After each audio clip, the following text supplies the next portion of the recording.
Bismillahirrahmanirrahim. Assalamualaikum warahmatullahi wabarakatuh. Pada kesempatan ini kita masuk pada materi selanjutnya dari mata kuliah pendidikan IPA, di mana hari ini kita akan membahas mengenai mengajar dan belajar tentang hakikat sains. Tentu ini dikaitkan dengan implikasinya untuk pengajaran IPA, ya, lebih spesifik kepada fisika. Materi ini disadur dari materi Dr. Jim Ryder, ya, dari School of Education, University of Leeds, UK. Garis besar materi kita untuk pembahasan ini, yang pertama adalah apa yang dimaksud dengan nature of science atau hakikat sains. Mengapa belajar dan mengajar diperlukan untuk hakikat sains, atau apa gunanya kita mempelajari hakikat sains. Kemudian ide siswa tentang hakikat sains dan implikasinya untuk pengajaran IPA fisika. Mari kita lihat secara umum dulu tentang sesungguhnya hakikat sains, the nature of science ini, itu tentu yang menopang tentang sains, dan nanti untuk mempelajari dunia itu perlu pemahaman kita tentang sains. Nature of science itu menelaah dan berbicara tentang sains atau pengetahuan tentang sains. Sedangkan sains adalah cara untuk memeriksa atau berbicara tentang dunia, ya, sehingga bisa mengungkap dunia. Oke. Nah, hal-hal yang menjadi cakupan dari hakikat sains adalah yang pertama berkaitan dengan apa tujuan investigasi ilmiah, ya, atau scientific investigation. Bagaimana para ilmuwan merancang investigasi, bagaimana ilmuwan menilai kualitas data, apakah sifat penjelasan ilmiah itu, apa batasan dari sains, bagaimana komunikasi ilmiah bekerja, bagaimana ilmuwan atau pengetahuan sains berinteraksi dengan masalah sosial. Ya. Pembahasan ini pada dasarnya sudah kita lihat secara secara umum pada pembahasan tentang NOS di pertemuan-pertemuan sebelumnya. Tapi ini lebih spesifik pada konteks pembelajaran. Aspek-aspek ini akan kita kupas pada pembahasan berikut.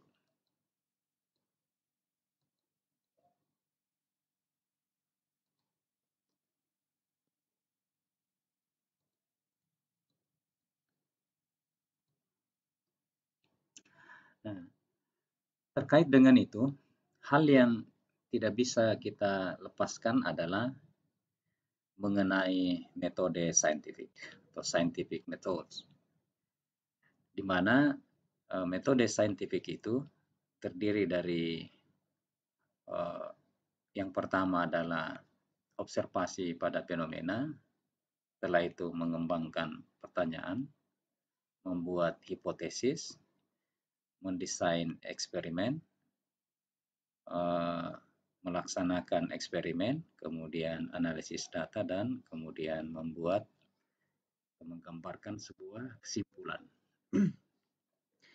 Jadi NOS itu tidak lepas dari metode saintifik, ya, dan metode saintifik adalah ini tahapan-tahapan. Di sini ada 7, tentu di referensi yang lain mungkin mengandung tahapan yang ada yang lebih sedikit.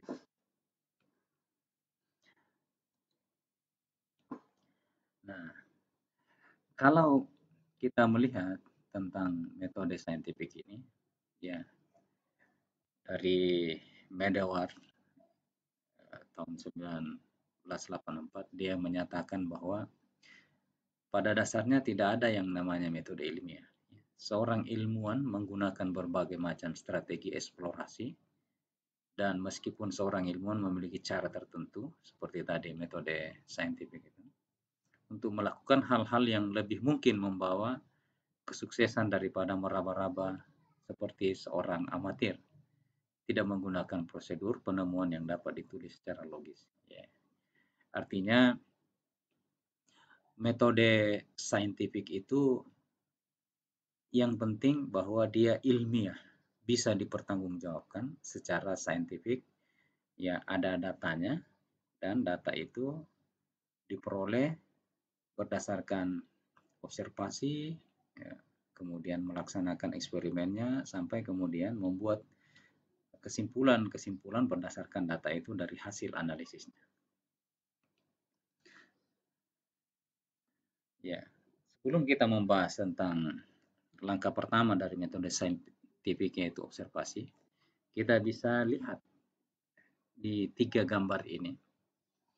Ya, artinya kalau kita mengobservasi, ya itu kan langkah pertama untuk membuat image kita seperti apa yang kita observasi tersebut. Misalkan gambar pertama ini. Kalau kita mengobservasi, ya mungkin ada yang membuat keputusan sementara bahwa ini adalah gambar orang, kepala orang. Mungkin juga ada interpretasi lain, sama dengan gambar yang kedua. Mungkin kita melihatnya ini gambar orang, atau ada yang melihat ternyata ini hanya bunga, ya tangkai bunganya ini, kemudian ini ada kupu-kupu yang lagi terbang, tapi secara keseluruhan kita menganggapnya sebagai kesan gambar orang. Ya, sama dengan ini. Di sini gambar ini apakah gambar perempuan atau anak muda, wanita yang muda, atau perempuan tua? Ya, terserah kita melihatnya seperti apa. Ya, dalam psikologi ada yang kita kenal dengan teori Gestalt. Ya, nanti bisa dibaca tentang teori Gestalt ini. Ya, teori molar dalam pendidikan. Ya. Sini kita tidak membahasnya, tapi ini menunjukkan bahwa dengan mengobservasi fenomena yang sama, orang bisa berbeda paham. Karena itu perlu lanjutan dari tahapan-tahapan metode saintifik di luar dari tahap pertama, yaitu observasi. Ya, jadi tujuan dari observasi, apa sebenarnya tujuannya? Apakah kita hanya mengamati? Atau kita menggunakan teori atau ide untuk menafsirkan apa yang kita lihat? Jadi kadang-kadang kita mengamati itu perspektifnya ada dua. Yang pertama murni dari sekadar mengamati, atau ketika kita mengamati kita dipengaruhi oleh teori-teori yang kita sudah miliki sehingga langsung membuat kesimpulan tentang apa yang kita amati.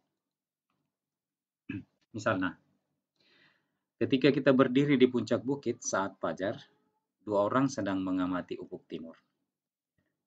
Seorang berkata, matahari terbit di atas cakrawala dan terbang ke langit. Saya kira kita juga mungkin mengatakan seperti itu. Orang yang lain atau yang kedua berkata, bumi berputar memungkinkan kita untuk melihat matahari di atas cakrawala. Ya. Dua pandangan hasil observasi ini kan interpretasinya adalah mungkin pada teori-teori yang sudah dipaham oleh kedua orang tersebut. Tapi sesungguhnya faktanya itu adalah matahari terbit di atas cakrawala.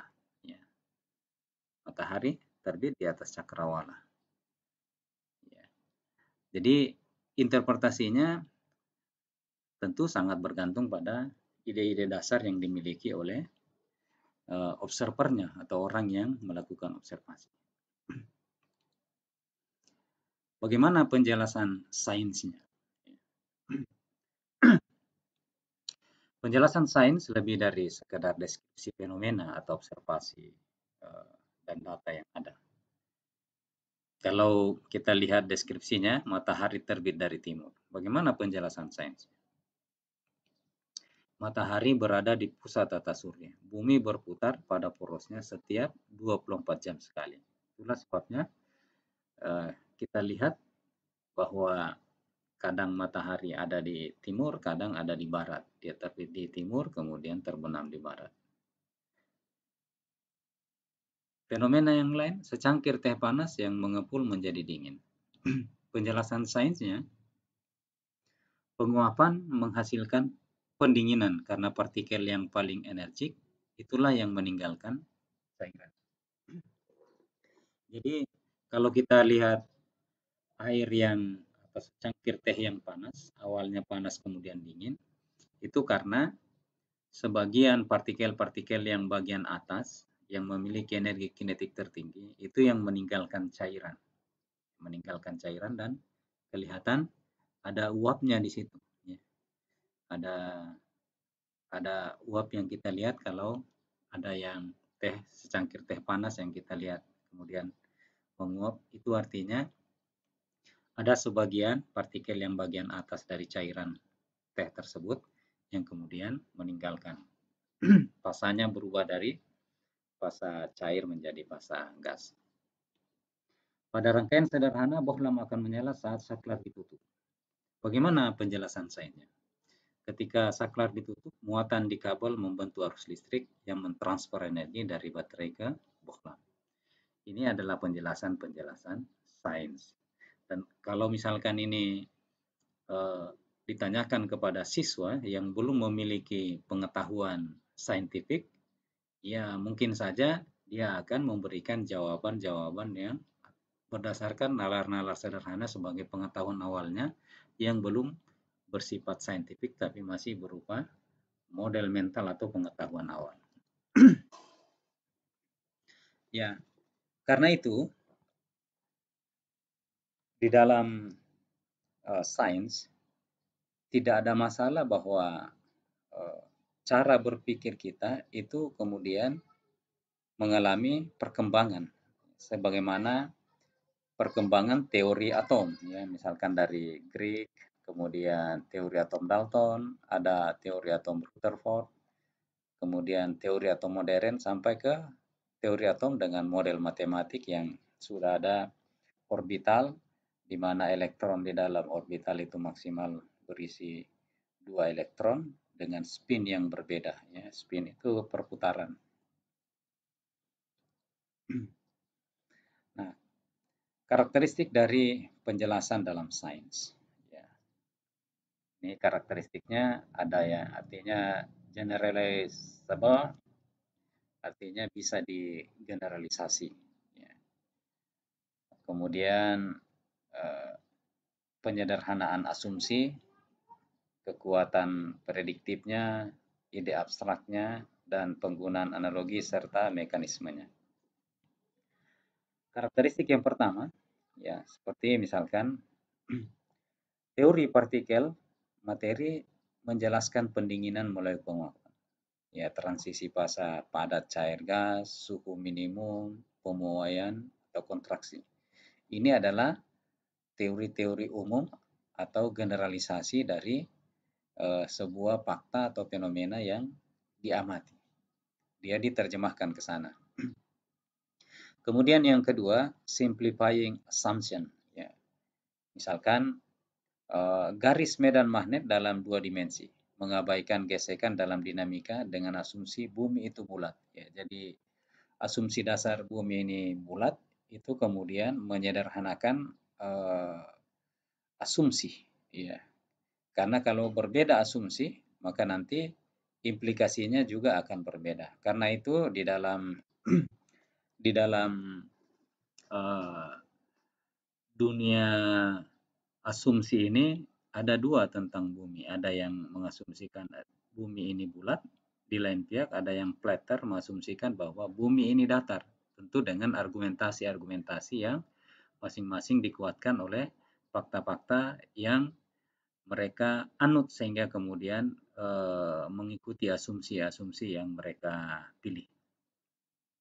Kemudian kekuatan prediktifnya, teori partikel, materi, dan suminum itu misalkan menggunakan model atom Bohr dan valensi kimia.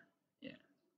Ini mungkin terlalu dalam, tetapi ini perlu dipahami oleh mahasiswa karena ini adalah teori-teori dasar, misalkan teori atom Bohr, teori atom Rutherford, dan teori valensi kimia.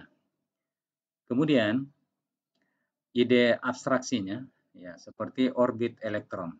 Ya, kalau kita berbicara tentang elektron yang berada pada satu orbital, ya tentu kita tidak bisa membayangkan seperti apa elektron saja itu ukurannya sangat kecil, lalu dia berada dalam sebuah orbital, apalagi ada yang namanya awan elektron. Ya.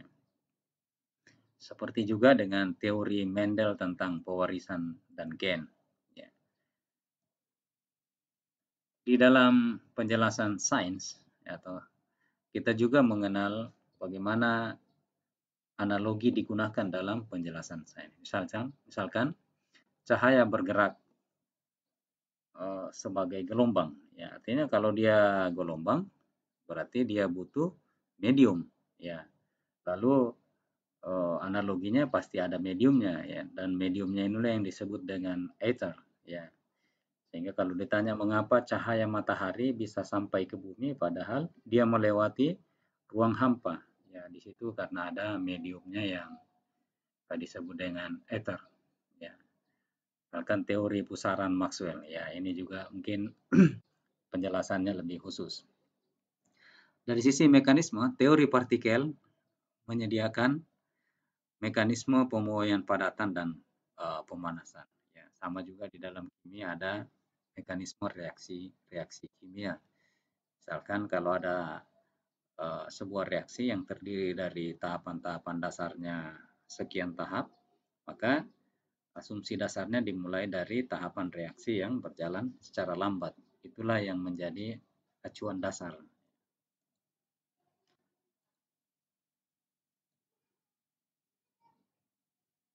Ya, saya kira ini dua pernyataan yang biasanya dalam dunia ilmu pengetahuan antara seorang ahli dengan ahli yang lain itu kadang bertentangan dan kadang ada tanda petik sindir menyindir. Ya.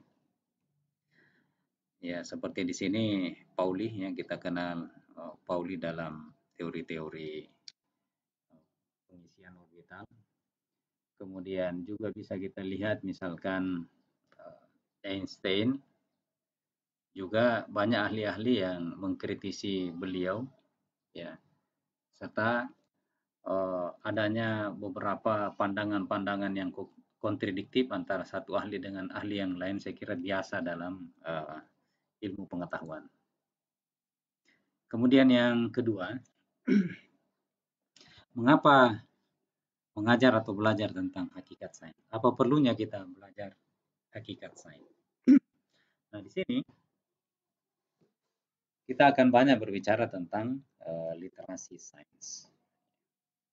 Jadi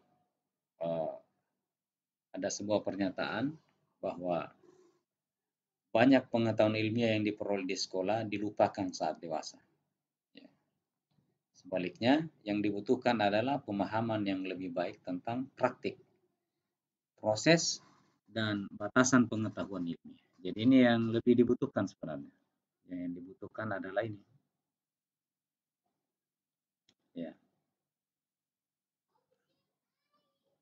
Bukan seberapa banyak pengetahuan yang dimiliki, tapi seberapa paham kita tentang ilmu tersebut, tentang praktiknya, prosesnya, dan batasan pengetahuan ilmiah. Jadi mengembangkan pengalaman seperti ini penting jika individu ingin dapat membuat keputusan pribadi untuk berpartisipasi dalam debat publik misalkan. Kenapa? Karena dasar-dasar berpijak secara ilmiah itu penting. Di luar dari sekedar kita mengetahui sekumpulan pengetahuan. Ya, jadi bukan banyaknya kumpulan pengetahuan yang dimiliki, tetapi kemanfaatan pengetahuan itu untuk apa, itu bagian dari literasi sains. Jadi seperti yang dituliskan di sini bahwa yang penting bahwa warga negara harus mampu mengingat hanya sejumlah besar fakta ilmiah. Dan mereka harus memahami cara kerja sains. Jadi bukan banyaknya yang diingat, tapi seperti apa cara kerja dari sains tersebut. Bagi kita guru, ya guru tentu ini penting bahwa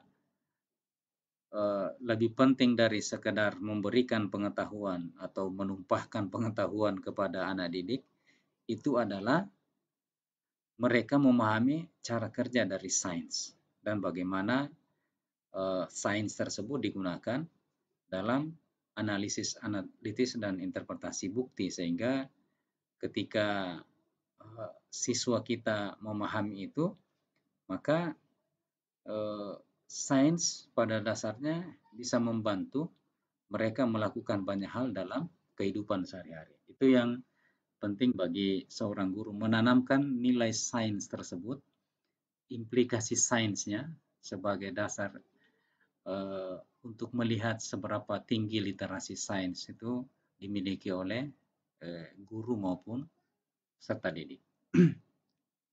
Nah, ini kata kuncinya. Literasi sains tidak boleh diartikan sebagai pengetahuan tentang banyaknya sains, tetapi lebih kepada pemahaman tentang bagaimana sains benar-benar bekerja. Jadi, cara kerja sains itulah yang disebut dengan literasi sains. Pemahaman tentang bagaimana sains itu benar-benar bekerja, itulah literasi. Bukan pada banyaknya pengetahuan tentang sains. Ya, jadi ini bedanya antara pengetahuan kita tentang sains dengan pengetahuan kita tentang bagaimana sains benar-benar bisa bekerja. Contoh yang paling sederhana, bagaimana sains dan kehidupan nyata yang lebih kontekstual, misalkan interaksi dengan teknologi ponsel. Ya, konsep sains misalnya, tentu konsepnya adalah model sumber-sumber penerima radiasi atau non atau pengion. Ya. Kalau kita bicara tentang radiasi, ya nanti bicara tentang dia adalah gelombang elektromagnetik. Ya, bagaimana sifat dari radiasi elektromagnetik, yaitu dipelajari untuk memahami tersebut. Tapi ini adalah pengetahuannya. Nah, teknologinya, penggunaan jaringan, ada stasiun pangkalannya, kemudian pengarahan berkas sinar atau gelombang radiasi elektromagnetiknya, bagaimana dipancarkan dan seterusnya, itu teknologi. Nah, tentu karena ini konteksnya adalah pembelajaran sains, jadi sifat sainsnya adalah kebutuhan sampel yang besar dalam studi, kesulitan merancang studi dalam jangka waktu yang lama di luar dari laboratorium. Ya, jadi ini adalah hal yang mungkin menjadi sulit diajarkan dalam konteks pembelajaran di kelas, karena yang seperti ini harus ada di laboratorium, kemudian bagaimana merancangnya tentu dalam waktu yang relatif lama.